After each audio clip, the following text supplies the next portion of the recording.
La Tunisie, un pays entre deux mondes. L'eau d'un côté, le sable de l'autre. Du nord au sud, de la mer au désert. Deux univers qui tracent les contours d'un pays qui compte un peu plus de 10 millions d'habitants. Près des 2/3 se concentrent sur le littoral, mais c'est au cœur du désert que la colère a grondé.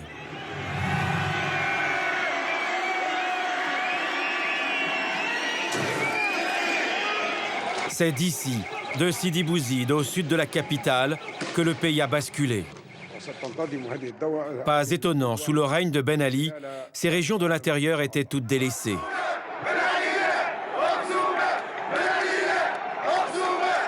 Dans certains endroits, près d'un habitant sur deux n'a pas de travail, alors qu'à Tunis ou dans les grandes villes du Nord, le taux de chômage est 5 fois moins important. Année après année, le président Ben Ali a tourné le dos au secteur traditionnel des régions du Sud, l'agriculture et l'élevage. Pendant ses 23 ans de règne, en fait, il a favorisé le tourisme.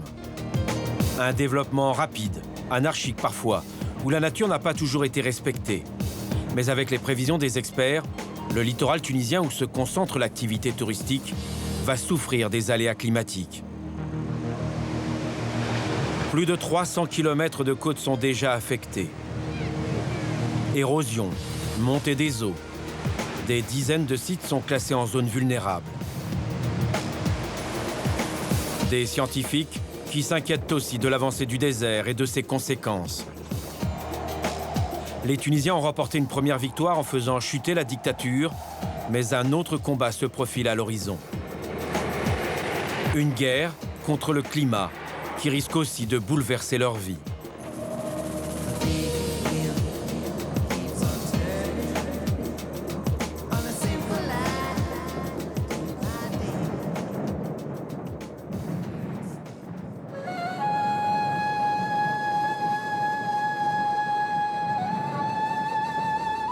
Notre voyage débute aux portes du Sahara.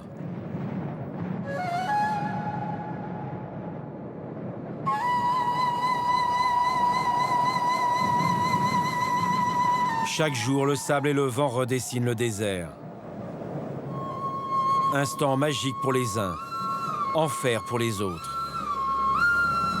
Avec les changements climatiques, près des 2/3 du pays sont aujourd'hui menacés par la désertification. Nous sommes dans les territoires du Grand Sud tunisien, zones arides où le sable s'infiltre partout. Une avancée inexorable.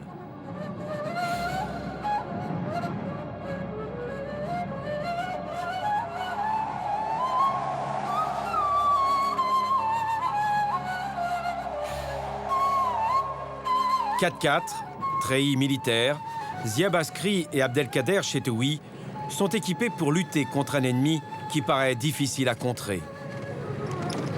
De Médénine à Tozeur, le paysage se métamorphose. Dans certains villages comme ici, les maisons disparaissent sous des tonnes de sable. Plus loin, les arbres plient sous les assauts du vent. Les deux hommes travaillent pour le service tunisien des forêts.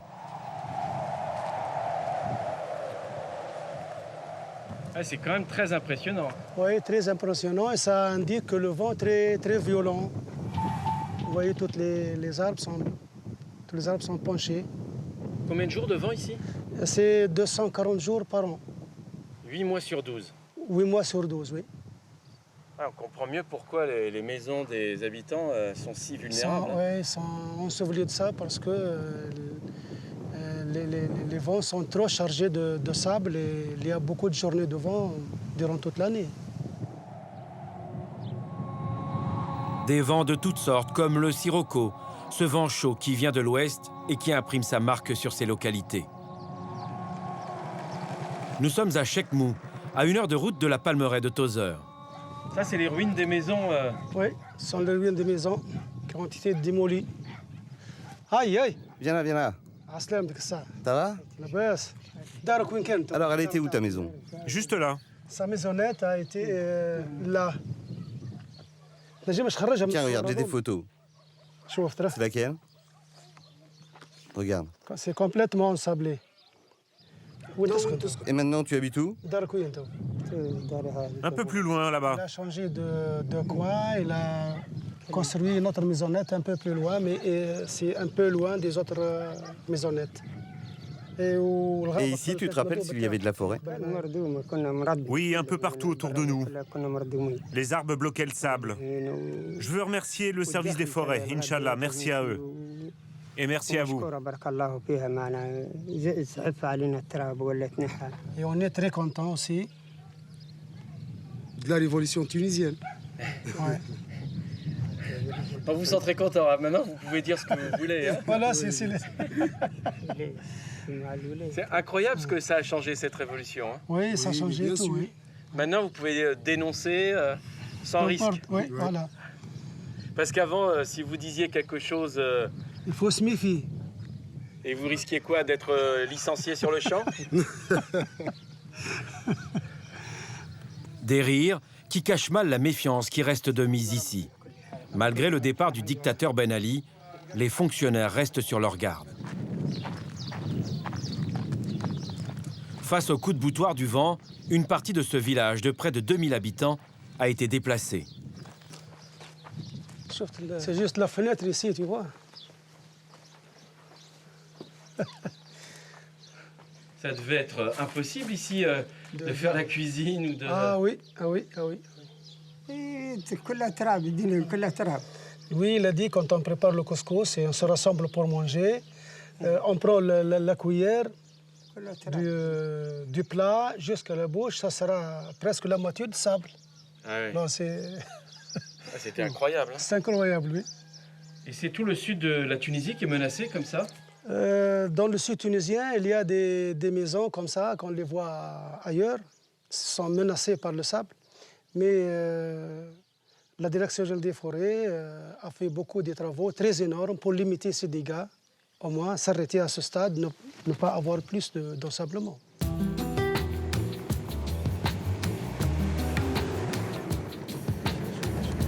Comment, dans un territoire aussi hostile, limiter l'avancée du désert? Pour les hommes de Zieb, une seule solution, installer des palissades comme celle-ci. On appelle ces brise-vents des tabias. Ce sont des feuilles de palmier séchées. Elles font partie du paysage.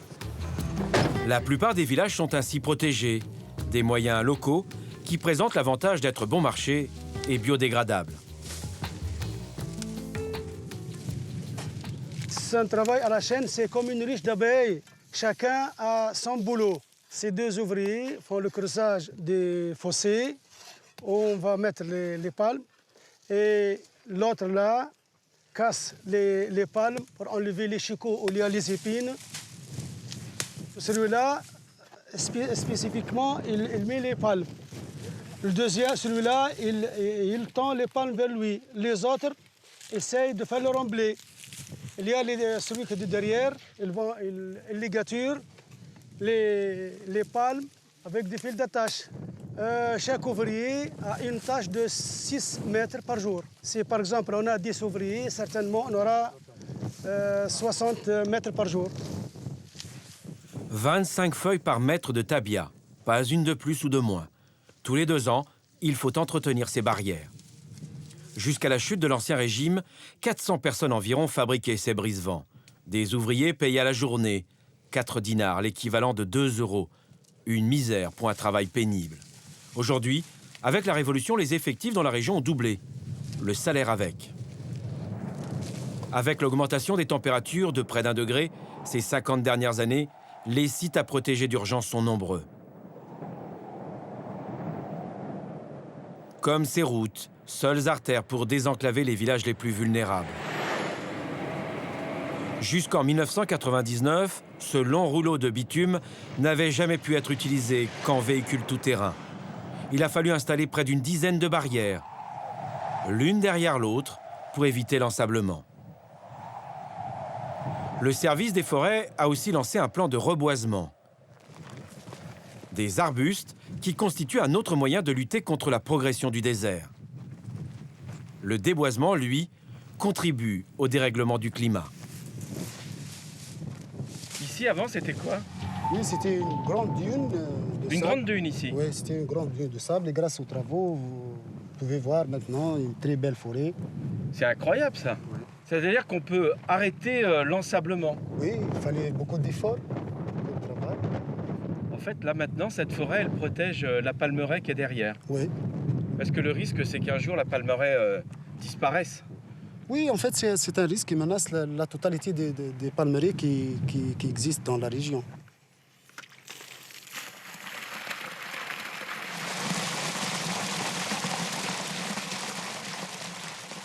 Notre stratégie, ce n'est pas de planter une grande superficie, mais plutôt de planter une petite superficie et qu'on peut l'arroser, qu'on peut l'entretenir et le faire réussir, quoi.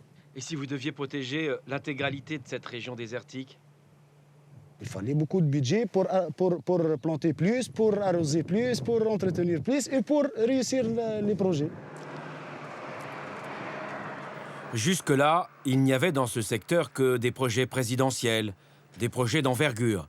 Mais le service des forêts ne voyait que très rarement la couleur de l'argent. Nous sommes sur l'un des nombreux chantiers abandonnés. Faute de fuel et de maintenance, cette pompe à eau ne fonctionne plus. Effet immédiat, les arbustes agonisent.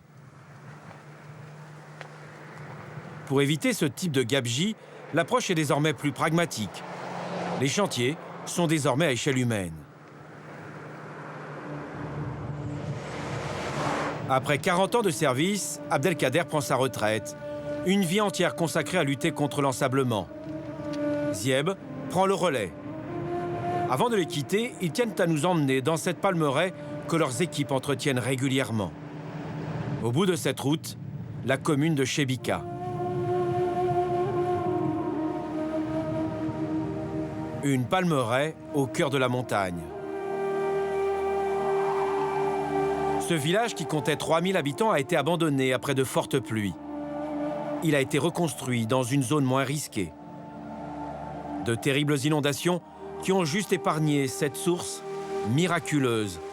C'est la seule source de montagne qui existe encore. Toutes les autres ont disparu. Les habitants l'appellent la mini-chute du Niagara. Une manière de dédramatiser une situation qui, en bien des endroits, devient critique. Ces palmeraies sont l'un des atouts touristiques de la région. Mais partout ailleurs, elles se réduisent. L'eau, source de vie ou de survie.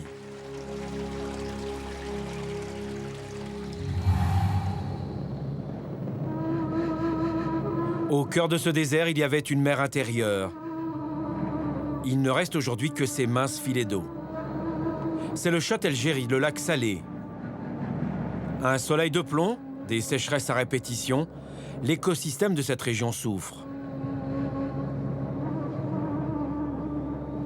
Les oryx avaient totalement disparu.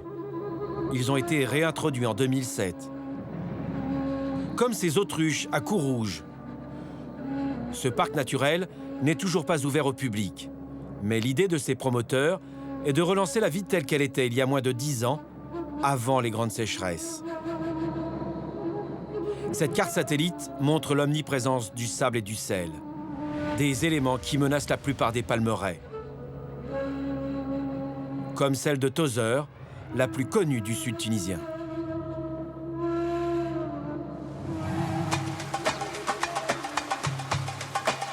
L'été, à l'extérieur des palmeraies, les températures dépassent parfois les 50 degrés à l'ombre.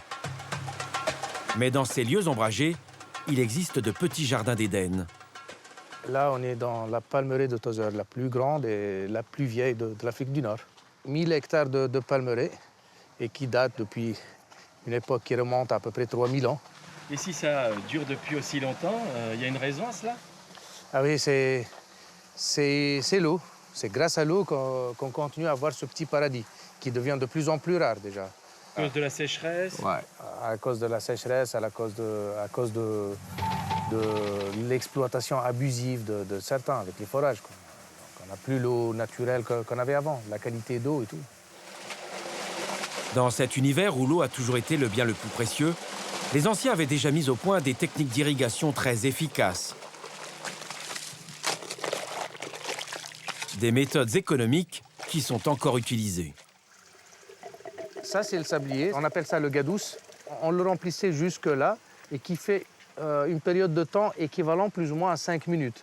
Donc la séance d'irrigation, elle était comptée par ces unités-là. Il fallait économiser coûte que coûte. Coûte que coûte l'eau, donc la compter vraiment au compte-goutte.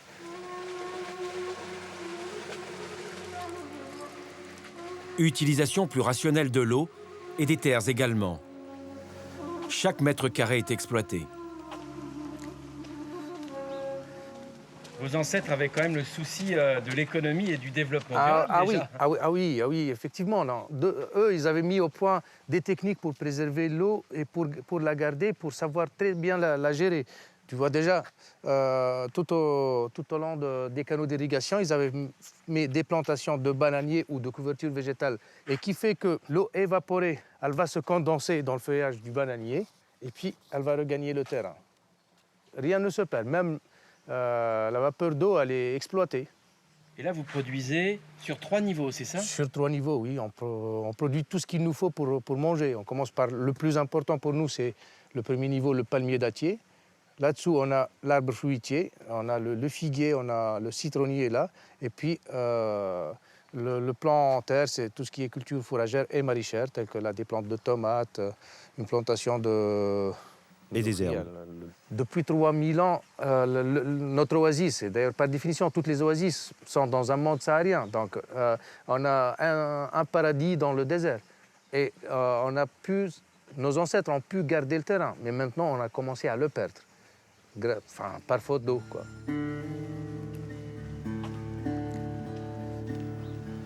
L'eau, le nerf de la guerre. Cette guerre perpétuelle contre le réchauffement du climat et ses corollaires, la sécheresse et la progression du désert. Ces dernières années, Nabil voit son monde changer à vue d'œil. Il nous emmène ici, à l'endroit même où enfant il allait pêcher avec son grand-père. C'est à seulement quelques kilomètres de la Palmeraie. Un autre monde. Là, il n'y a plus rien, c'est plus le lagon. Lorsque j'étais gamin, moi je venais ici, c'était vraiment un lagon, là. On le surnommait la petite mer. Ça s'étendait depuis l'extrémité là-bas, mais alors là, des kilomètres vers l'autre Palmeraie. C'est désolant pour l'homme et pour l'animal. Même le dromadaire ne peut plus boire dans cette eau-là. Tellement c'est évaporé qu'elle devient trop salée, quoi. Et la richesse de ce site-là, en termes d'oiseaux migrateurs, de gibier, c'était quelque chose de très intéressant, très important. Maintenant, il n'y a plus rien. Il y a 1 ou 2 espèces qui viennent parce qu'ils n'en trouvent plus ce qu'il leur faut pour survivre. Là, on parle vraiment à échelle de temps, à quelques années. C'était les années 80, début des années 90, quoi. Jusqu'à il y a 5-6 ans, c'était... Là, on était sur l'eau, on marchait sur l'eau. On marchait sur l'eau. On marchait sur l'eau. Adolescent, Nabil croisait encore des dizaines de troupeaux de chèvres, de moutons ou de dromadaires. Aujourd'hui, les éleveurs sont plus rares. Ils se sont sédentarisés, occupant les seuls points d'eau qui existent encore. À ton avis, à l'avenir, ça va encore se dégrader? Qui connaît l'avenir? Avant, il y avait des autruches qui pondaient des œufs, des oiseaux, des gazelles qui profitaient des points d'eau. Là, il n'y a plus rien.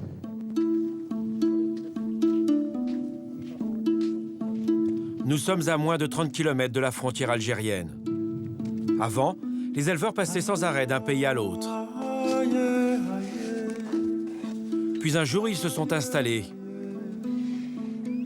Ici, ils profitaient même de l'eau pour cultiver de petites parcelles de terre, du maïs ou de l'orge. Tout a changé. Ça fait 30 ans que l'on est là. Et le pire ici, c'est qu'il ne pleut plus. Rien n'est plus comme avant. La chaleur est tellement accablante. Si Dieu n'était pas avec nous, on aurait brûlé. Alors oui, je le dis, tout a changé, sauf notre vie. Nous sommes nés sous une tente et nous sommes toujours sous la tente.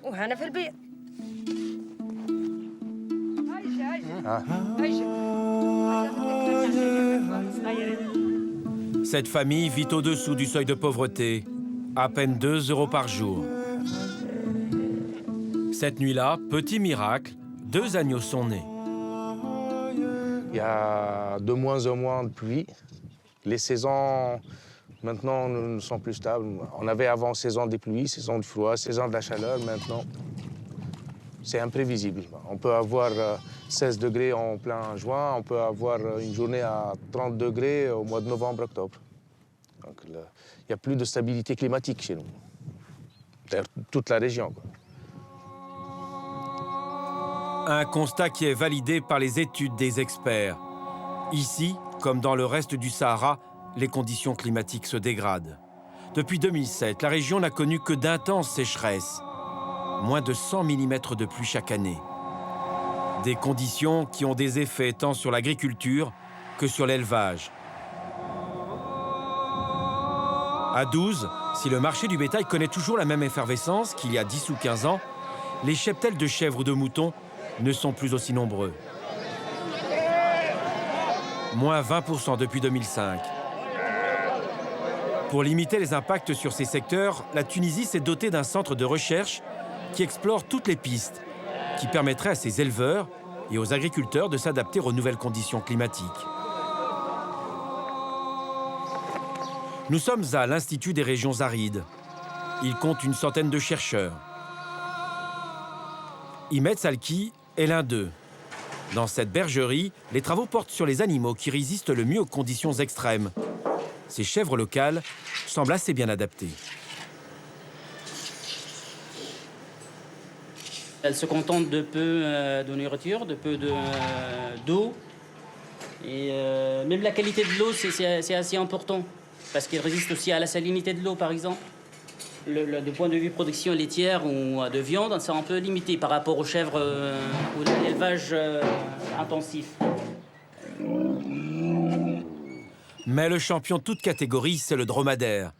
Aujourd'hui, dans son unité, Ahmed Salki travaille en priorité sur sa reproduction. Et pour cause. On dit toujours que les dromadaires et les chameaux résistent mieux dans le désert. C'est exact, c'est vraiment exact. On peut dire que c'est la solution, oui, ça sera la solution aux problèmes de sécheresse et au changement climatique. Parce que c'est une espèce très adaptée. Elle se contente de peu, mais vraiment de très peu. C'est une espèce qui peut manger les feuilles des arbres. Donc les arbres sont plus viables dans les conditions de sécheresse. Et essentiellement, c'est une espèce qui peut manger, qui peut consommer les plantes halophytes, c'est-à-dire qui poussent dans les régions salées.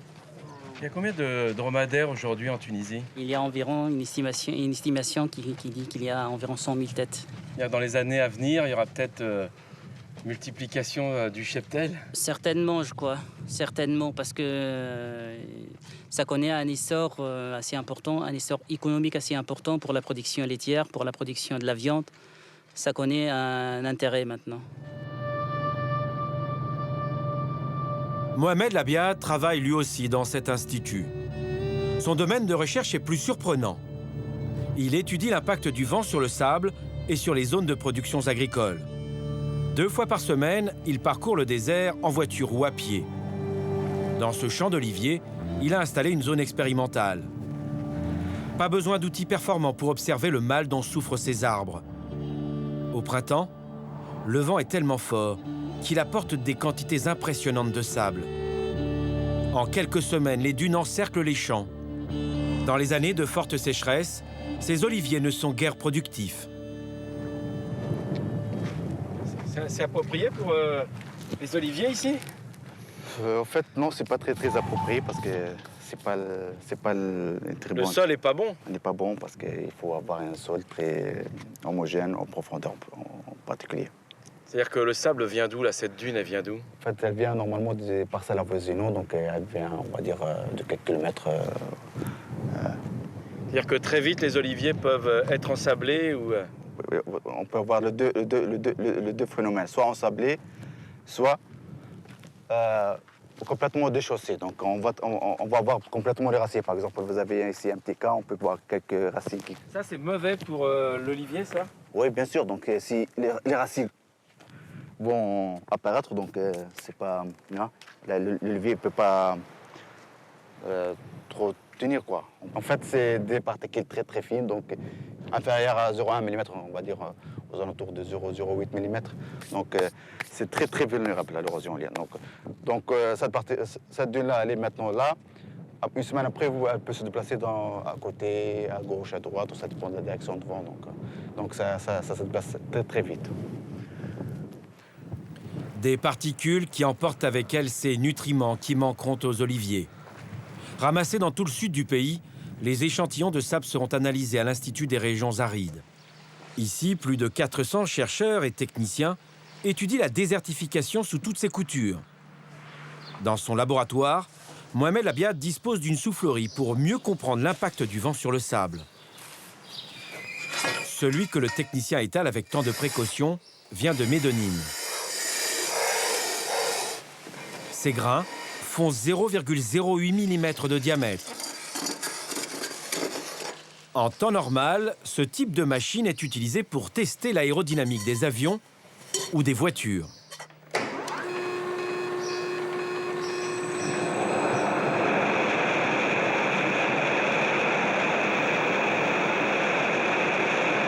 Images impressionnantes quand on sait que le sable s'envole avec un vent qui souffle ici à seulement 45 km/h.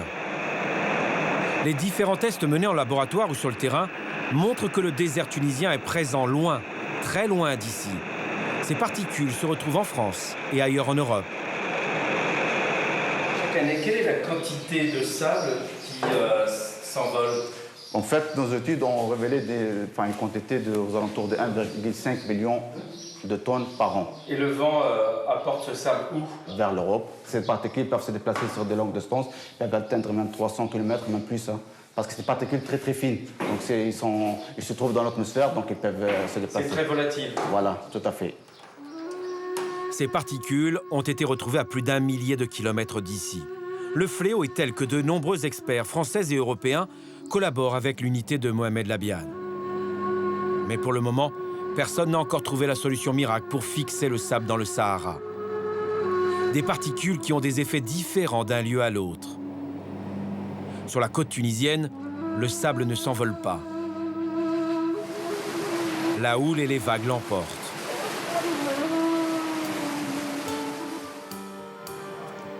Nous sommes à moins de 50 km à vol d'oiseau de Médonine. Djerba, l'un des hauts lieux de l'Odyssée d'Ulysse. Homère, comme d'autres poètes, ont encensé cette île. Djerba la douce, l'enchanteresse. Mais que reste-t-il désormais de ces paysages qui avaient fasciné Ulysse? La mer a grignoté la plupart des plages. Sur près de 10 km, nous survolons l'une des zones touristiques. Pour bien des habitants, Djerba a été vendu aux promoteurs d'un tourisme de masse. Des promoteurs qui ont construit leurs hôtels les pieds dans l'eau. Nasser Bouabid préside une association locale qui se bat contre ces méga-complexes qui, à ses yeux, ne font que défigurer l'île de Djerba. Ceux ou celles qui sont désireuses de connaître l'état des lieux qui caractérisaient la côte nord-est de l'île, ils n'ont qu'à venir ici, dans cette partie ou dans cette zone qu'on appelle communément la zone Ras El Mal, pour vraiment connaître de visu comment était Djerba il y a 40 ans ou même plus. C'est-à-dire que Djerba ressemblait à ce petit paradis. Tout à fait, tout à fait. Et sans exagérer, je vous assure que toute la côte nord-est, actuellement couverte par ces unités hôtelières, ces méga-unités, elle avait la même allure et le même aspect que celui que vous voyez actuellement. Regardez ces dunes bordières à la beauté indiscutable. Toutes ces dunes qui couvraient la côte nord-est de l'île ont été arasées ignoramment pour permettre la construction de ces hôtels. Donc nous ne sommes pas contre l'exploitation des potentialités touristiques de l'île, mais nous sommes contre cette exploitation irrationnelle qui a malheureusement défiguré, qui a beaucoup plus nui à l'île que servi.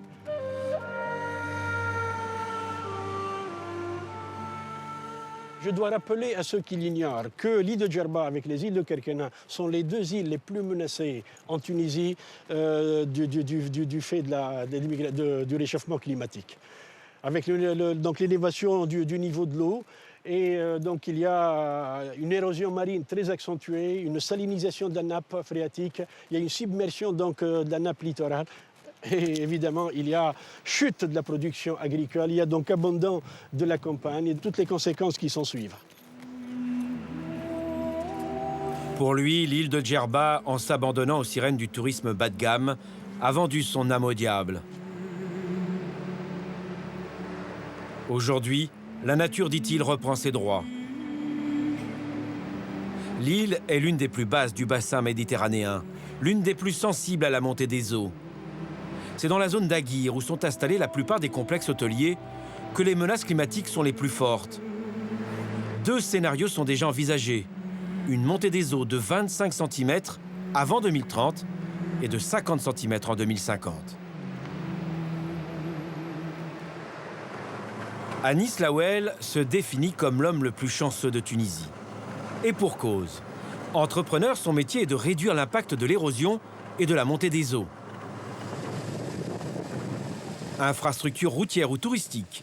Ici, sur l'île de Djerba, il suffit de suivre ses pas pour comprendre que les chantiers sont multiples et variés. Ça, c'est l'appauvrissement en sable qui cause donc l'apparition de ces rochers. Et par la suite, non seulement on n'a plus de plage à cause de l'érosion, mais aussi on ne peut pas se baigner dans ces zones-là, parce que ça devient dangereux pour les baigneurs. Plus loin, c'est une route littorale qui a disparu sous la pression des vagues et des déferlantes. Voici, là, c'est le prolongement de la route qui était construite donc, il y a une trentaine d'années. Et on remarque bien que pratiquement il n'y a plus de plage et que l'érosion marine a provoqué aussi l'apparition de rochers. Donc les plages, on ne peut plus se baigner, hein. On ne peut plus pratiquement se baigner. Et son inventaire n'est pas terminé. Rien qu'à Djerba, c'est près de 10 km de côtes qui sont gravement affectés par l'érosion et l'irresponsabilité de certains professionnels du tourisme. Là, les gens construisent en dépit du bon sens aussi. Hein. Là, les gens construisent carrément en pied dans l'eau et voilà le résultat. Donc, il n'y a pas un respect d'une distance minimale qui est normalement de 50 mètres par rapport au trait de côte. En Tunisie, à votre avis, il y a combien de kilomètres de littoral à protéger? En urgence, on peut parler de 300 à 400 km à protéger en urgence. C'est énorme, c'est colossal comme chantier. Oui, c'est énorme, oui. Mais de toute façon, il faut toujours penser à faire des solutions de longue durée, à penser au long terme. Surtout avec les changements climatiques, Surtout avec les changements climatiques, parce que ça ne sert à rien d'investir pour des solutions de court terme. Il est vrai que jusque-là, personne ne se préoccupait des conséquences de la montée des eaux.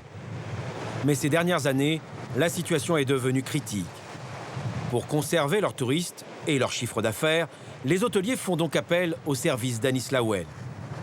Cette plage n'existait pas avant, donc nous avons chargé pratiquement 10 000 mètres cubes de sable et grâce aux digues en enrochement, on a pu gagner 50 mètres de plage.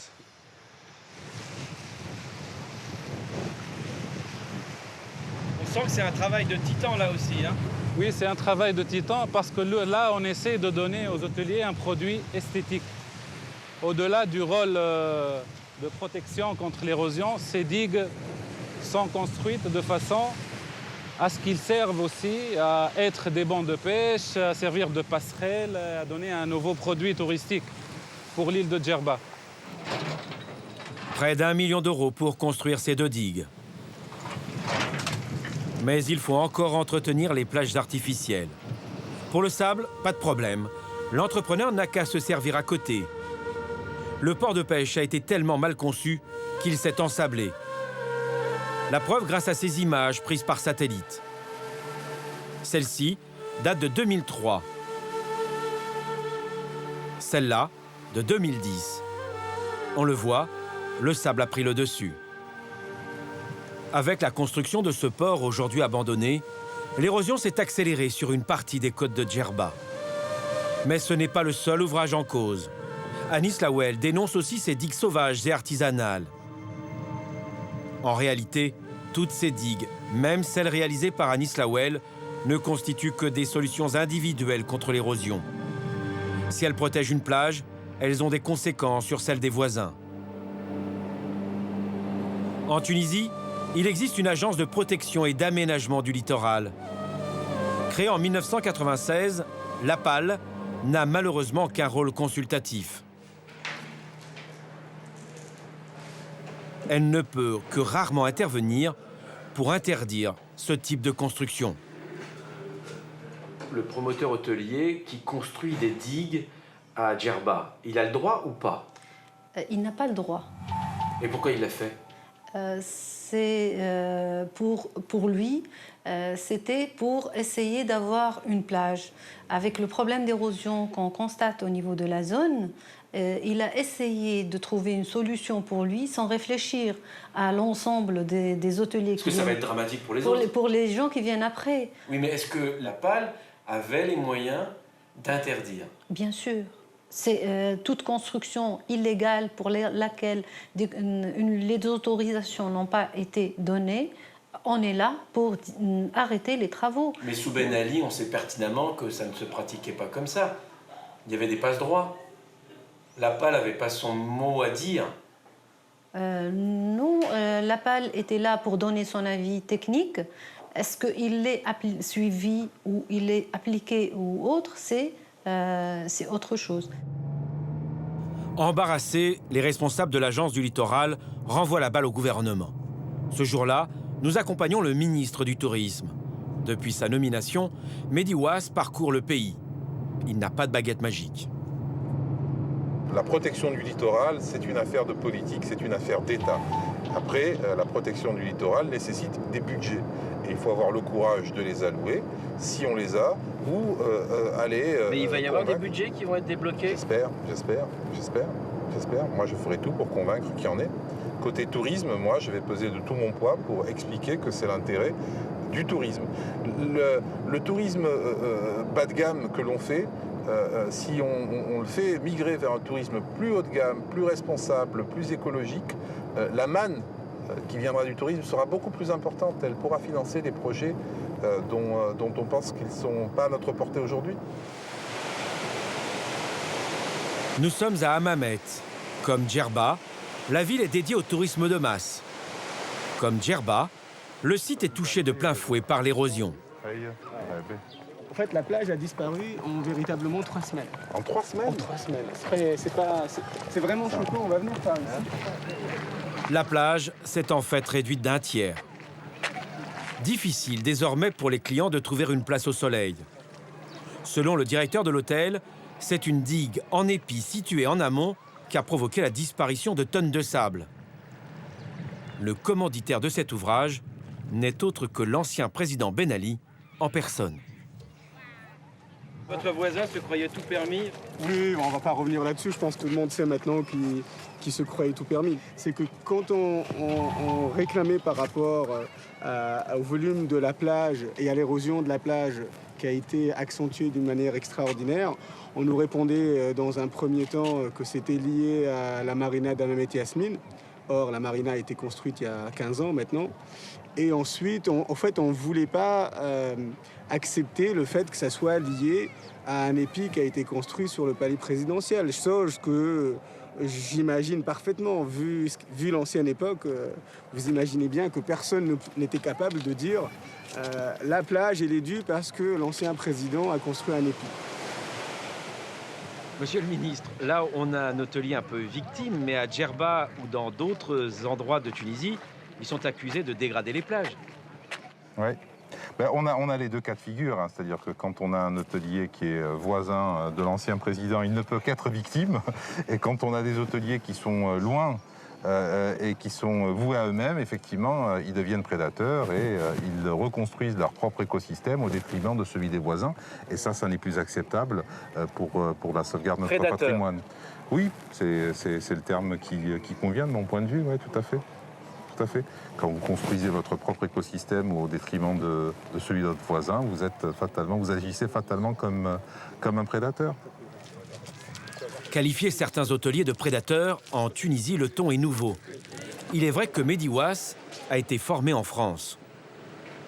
Écoutez, moi j'ai tout abandonné pour aider mon pays. Alors si c'est pour avoir la langue de bois et pas dire ce qui va pas, vaut mieux rester là où on était. Vous dites aux hôteliers par exemple, arrêtez de penser qu'à vous, arrêtez de construire des digues en vous protégeant, pensez aux autres. Pas de manière aussi frontale, parce qu'il faut être aussi un petit peu diplomate, mais disons que je n'ai pas que des amis et je pense qu'un certain nombre de mes ennemis vont devenir mes amis quand ils vont voir que tout ce que j'essaie de faire ou tout ce que j'essaie de proposer, c'est malgré tout dans leur intérêt long terme. Aujourd'hui, il plaide pour une nouvelle politique du tourisme tunisien, une politique plus respectueuse de l'environnement. Il tient d'ailleurs à nous montrer l'un de ces sites qu'il aimerait valoriser et promouvoir. Cette lagune, située au Cap Bon, aurait dû disparaître au profit d'immeubles ou de villas. Ici, la pression démographique et foncière est très forte. Ce site unique, long d'une trentaine de kilomètres, est protégé par une convention internationale. Vous avez des échasses blanches là-bas. Des échasses blanches, des flamants roses, c'est une réserve pour des milliers d'oiseaux migrateurs. On a le choix de détruire la nature et de donner un privilège à un nombre réduit de gens qui vont construire des habitations, ou alors de préserver la nature et de donner ce privilège à tout le monde, puisqu'on peut avoir des circuits de promenade qui sont ouverts à toute la population. Donc même au niveau de l'équité, c'est quand même beaucoup plus raisonnable de faire attention à cette nature et de la laisser ouverte au plus grand nombre. Plus loin, à Corba, des travaux ont été réalisés dans ce sens. Ils ont permis de reconstituer la dune et de préserver la plage. Ce cordon permet aussi de protéger les villas qui se trouvent de l'autre côté de la route. Qui permettent d'améliorer l'exploitation. Ici, avec des moyens dérisoires, l'érosion est contenue. C'est un système qui est de ganivelles, qui est de branches de châtaignes. Ils sont disposés en fonction d'une étude scientifique qui a permis donc, de tracer les dispositifs de mise en place de ces ganivelles. Donc, on le met et le sable va commencer à remplir ces abats à partir de la mer en allant vers l'arrière-dune. Et une fois on a rempli tout le abat, soit on atteint un équilibre, donc il n'y a plus de mouvement, soit on fait une deuxième couche. D'accord. La question des changements climatiques est importante pour le tourisme en Tunisie. Elle doit le devenir. Apparemment, elle ne l'était pas assez. Et aujourd'hui, il faut qu'on préserve réellement notre écosystème parce qu'il fait partie de notre patrimoine. Et en plus, le tourisme a changé. Et les touristes aujourd'hui recherchent justement la rencontre avec un écosystème, la rencontre avec la nature. Et on va plus gagner à préserver notre patrimoine naturel et à instaurer un tourisme écologique, surtout dans des endroits comme celui-ci, le Cap Bon, qu'à détruire cet écosystème pour construire du béton. Donc oui, il faut qu'on change notre stratégie touristique en Tunisie. Sous l'ère du président Ben Ali, un plan d'adaptation au changement climatique avait été mis en place.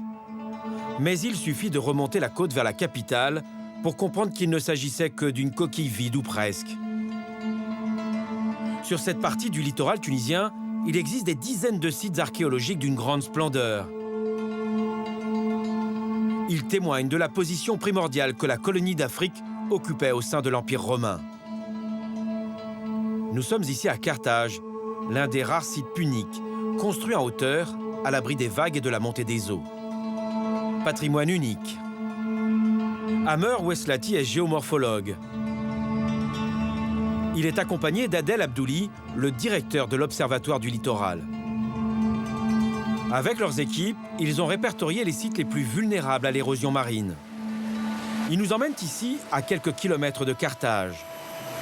En construisant cette marina à Gamart, les promoteurs ont détruit une partie de l'héritage romain, déjà affecté par l'érosion. Voilà donc, là vous avez l'un des exemples de ces vestiges archéologiques nombreux qui sont attaqués par la mer sur la côte tunisienne. Alors un travail récent par des archéologues géomorphologues a permis de recenser environ 200 sites sur la côte et à peu près les 3/4 de ces sites sont en cours d'érosion. Tu vois la couleur sombre de l'eau là. Alors cette couleur sombre de l'eau, elle correspond en bonne partie à des vestiges archéologiques qui se trouvent sous l'eau. Sous l'eau. C'est la preuve déjà d'une variation positive du niveau de la mer, en dehors du changement climatique dont on parle aujourd'hui. Alors, si avec le changement climatique, le niveau de la mer continue à augmenter, il va falloir s'attendre à une action encore plus forte et agressive de la mer, et donc une accélération de l'érosion et des plages qu'on a vues et des vestiges archéologiques qui sont très nombreux sur cette côte tunisienne.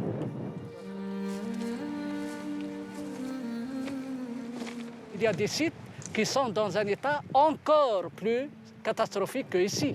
Ici, c'est relativement peu grave parce que les vestiges reposent sur du matériel dur, mais dans d'autres terrains, comme à Hergla Nord par exemple, ou bien sur la berge sud du lac de Bizerte, les vestiges archéologiques reposent sur un matériau très meuble, très tendre, et l'érosion est en train d'avancer à une vitesse incroyable.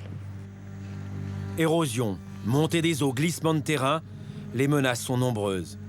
Pour mieux visualiser les risques à court terme, un lieu s'impose, la Goulette.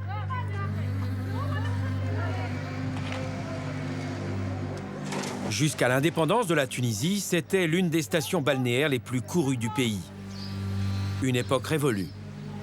Le départ des immigrés italiens et une violente tempête ont eu raison de ce lieu de villégiature de la bourgeoisie locale.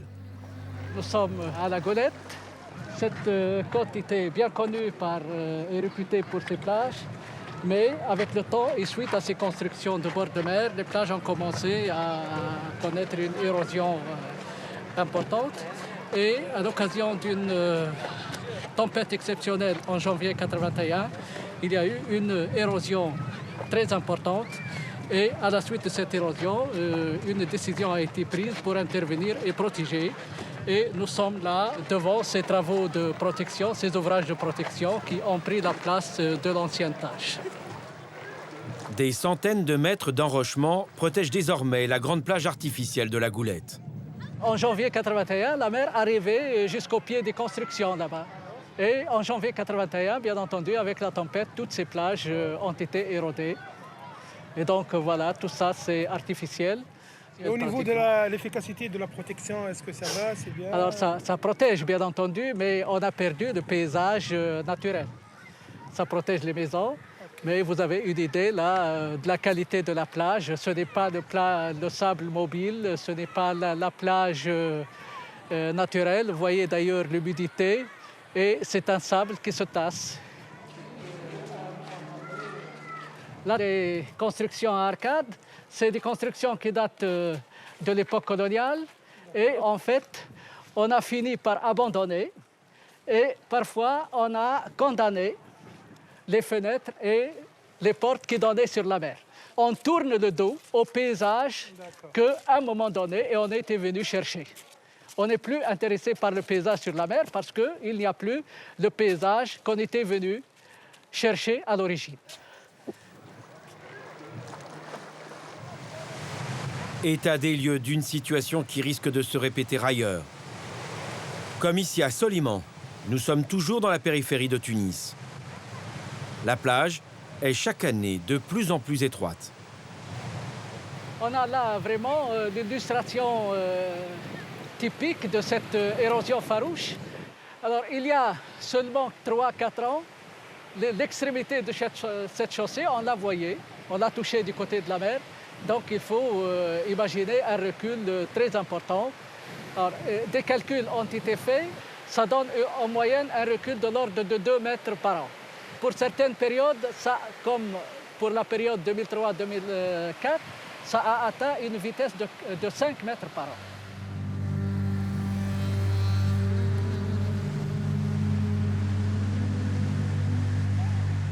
Alors là, nous avons le matériel de la dune. Ça, c'est la dune. On le voit, on le reconnaît grâce à ces escargots continentaux. Ça, c'est vraiment la dune. Et la dune qui accompagne la plage. Et c'est sur cette dune-là qu'on a construit. Alors, le fait d'occuper la dune, c'est en fait une fragilisation supplémentaire de la plage. Et c'est une occasion pour accélérer l'érosion comme on le connaît dans différents terrains, dans différentes côtes du monde. La vie les pieds dans l'eau et à n'importe quel prix. Depuis 2008, des villas sont construites sur ces terrains de plus en plus fragiles. Le propriétaire n'a eu aucun scrupule à vendre ses terres qui, un jour ou l'autre, se retrouveront submergées. Ce qu'il y a d'un peu extraordinaire, c'est que en fait, les lots les plus proches de la mer sont les lots les plus chers. Mais ce sont les lots les plus menacés et les lots qui seront les plus menacés dans les années à venir. C'est complètement stupide d'avoir construit là, quoi. Évidemment, et surtout dans la partie la plus proche de la mer. Là, cette rangée-là, elle est, à mon avis, condamnée à être atteinte par la mer dans un temps très proche, surtout si, évidemment, le niveau de la mer continue à monter avec ce changement climatique. Notre présence intrigue. Très vite, nous sommes interpellés par la propriétaire de l'une des villas menacées. Quand on a acheté la maison il y a un an, personne ne nous a prévenus du danger. On ne savait pas. Bien sûr, c'est D'accord, mais regardez la route là-bas. Ça fait un an que vous habitez ici et vous n'avez rien remarqué. Vous n'avez pas vu que la route s'écroulait? Non, excusez-moi, mais personne ne nous a rien dit. Et pourtant, il existe une campagne de sensibilisation. La voici. Pied dans l'eau, comme nous l'avons toujours souhaité. Une maison pour vivre confortablement. Oui, mais voilà, avec les changements climatiques, maintenant, c'est les pieds sous l'eau. Informer, sensibiliser la population aux menaces, entre autres de la montée des eaux, c'est une priorité affichée par le gouvernement tunisien. Les responsables que nous avons rencontrés lors de notre enquête l'affirment. L'eau et le sable qui grignotent le territoire sont des enjeux qui conditionnent l'avenir de leur pays. Après la révolution du 14 janvier 2011, une nouvelle ère commence dans ce pays d'Afrique du Nord, avec un invité de taille, le climat. Assurément, les nouvelles autorités vont devoir composer avec cet interlocuteur qui risque bien de bouleverser, encore et pour longtemps, la vie quotidienne des 10 millions de Tunisiens.